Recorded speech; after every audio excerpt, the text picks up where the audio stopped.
আসসালামু আলাইকুম। Let's cooking এ স্বাগতম। চলে আসলাম 3টি কাঁচকলা নিয়ে।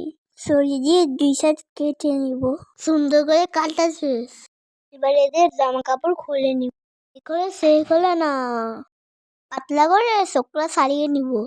ওই সৌসন্ডটা বাদ দিয়ে দিব। মোটা করে সেটা কি লাভ, টাকা দিয়ে নিছে না। মানুষ তো শুকলাও ভর্তা করে ফেলে।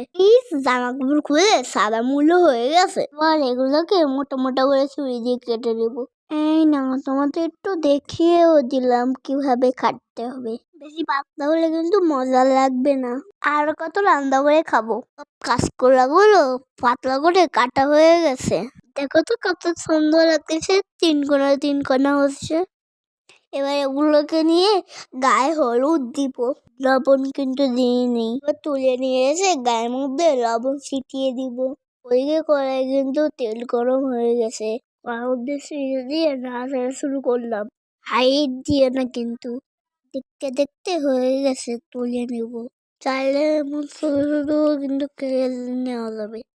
তাও একটু গুঁড়ো মরিচের গুঁড়া আর একটু স্বাদ মশলা দিয়ে দিলাম। বানা খেয়ে দেখুন তো। বাইরে থেকে আর চিপস কিনে খাওয়া লাগবে না, ঘরেই বানাতে পারবে। আমার কাছে তো আলুর থেকে কাঁচকলার চিপস তো মজা লেগেছে। বাচ্চা থেকে বুড়ো সব ঝাঁপিয়ে পড়বে যদি একবার খায় এই কলার চিপস। মজা।